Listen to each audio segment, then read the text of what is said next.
Hello friends, welcome to keep learning with Anshu. बात करते हैं बीपीएससी टीआरई 3.0 के बारे में। और उसके बाद से आपसे जो आपका कट ऑफ है उस पर चर्चा करने वाले। जो पीआरटी का कट ऑफ है उस पर देखिए, अगर स्टेट का एग्ज़ाम डेट के बारे में बात करते हैं तो एक ऑथेंटिक न्यूज़ है। और जैसा कि आप लोग को पता है कि जो ऑथेंटिक या फिर जो सही होता है वही न्यूज़ हम आप लोग तक लाते हैं। जैसे कि आप लोग को पता है कि जो 5 अटेम्प्ट है ये आपका क्लियर हो चुका है और आपका फिक्स है कि आपका 5 अटेम्प्ट होगा। जिन्होंने इस बार तक 3 अटेम्प्ट भी दिया है वो टीआरई 4 और टीआरई 5 के लिए एलिजिबल है। अब एज रिलैक्सेशन के बारे में सबसे बड़ी बात ये है कि अभी तक कोई ऑथेंटिक न्यूज़ आई नहीं है, लेकिन हाँ, आशा किया जा सकता है कि आप लोग का जो एज रिलैक्सेशन है वो ज़रूर यहाँ पे लागू किया जाएगा। कम से कम 10 साल का तो इन लोगों को करना ही चाहिए। देखिए, अगर हम बात करते हैं कि अगर ये लोग आपका पेपर कैंसिल नहीं करते हैं, यानी पीआरटी लेवल का अगर ये पेपर कैंसिल नहीं करते हैं टीआरई 3 वाला, तो आपका कट ऑफ क्या जाएगा। या फिर अगर एक जो ऑथेंटिक न्यूज़ है उस पर भी चर्चा करने वाले हैं कि एक आयोग ने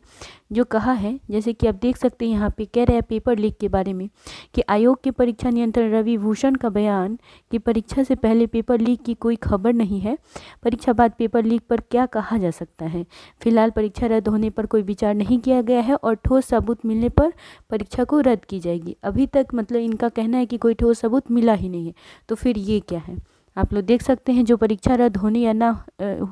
मतलब होगा या नहीं, उस पर कहा गया है कि जो शिक्षक नियुक्ति परीक्षा के तीसरे चरण की परीक्षा के प्रश्न पत्र लीक होने की में, जैसे कि आप लोग देख सकते हैं कि यहाँ पे जो शिक्षक नियुक्ति परीक्षा के पेपर लीक की आशंका है और 300 परीक्षार्थी जो है हिरासत में है। तो अगर जो हिरासत में है और उनको हिरासत में लिया गया है तो इसका अर्थ क्या है कि परीक्षा में पेपर लीक हुआ है। लेकिन इनका कहना है कि अभी ऑथेंटिक कोई मतलब इन लोग के तरह से सबूत नहीं मिला है, तो ये अभी इसको कैंसिल करने की चांसेस नहीं है। तो देखिए, अगर जो बीपीएससी टीआरई 3.0 है वो पीआरटी कट ऑफ अगर क्या होगा जब आपका पेपर कैंसिल नहीं होगा तो कट ऑफ आप लोग का क्या होगा। तो अगर हम इस पे चर्चा करने वाले हैं तो आप देख सकते हैं, जैसे कि आप लोग को पता ही होगा कि जब आपका पीआरटी 2 जो टीआरई 2 हुआ था उसमें आप लोग को पता है कि सीटें कम थी लेकिन अभ्यर्थी जो थे वो बहुत ज़्यादा संख्या में थे, इसलिए आपका जो कट ऑफ था वो काफ़ी हाई गया था। तो आप लोग को पता ही है कि जब जो टीआरई 2 था उसमें आपका कट ऑफ कितना गया था, वो जैसे कि आपको पता है कि उस समय आपका कट ऑफ था वो 89, ये मेल और फीमेल दोनों के लिए गया था, ठीक है, क्योंकि उस समय आपका जो था वो सीट कम था इसलिए। लेकिन अगर अभी हम बात करते हैं जो आपका टीआरई 3 है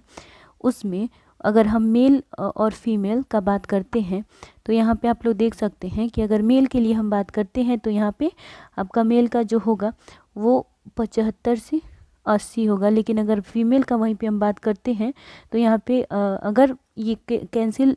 कर देते हैं तब यहाँ पे वो होगा वो 70 से 75 होगा, ठीक है, जैसा कि आप लोग को पता है। अगर आप लोग का पेपर कैंसिल नहीं होता है तो जैसे कि आप लोग को पता है कि अगर पेपर नहीं कैंसिल होता है तो आपको पता है कि अगर ये लोग सारे पेपर लीक करवा दिए हैं तो कम से कम अगर मान के चले तो 105 या 100 यहाँ पे आपका कट ऑफ होगा और ये मेल फीमेल दोनों के लिए होगा, क्योंकि सबके पास गया है तो यहाँ पे तो कोई मतलब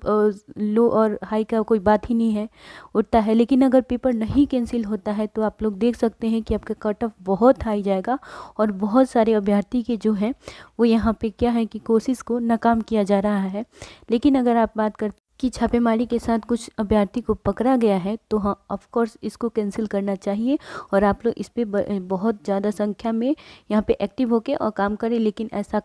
ये भी कहा जा सकता है कि आचार संहिता लागू हो चुका है, तो अब ये भी हो सकता है कि कहीं ये लोग इसको ना माने। ओके, तो देखिए इसका बात ये भी लेकिन फिलहाल इतना ही है, अगर कट ऑफ जाएगा तो इतना आपका हाई लेवल का जाएगा। Okay, thank you.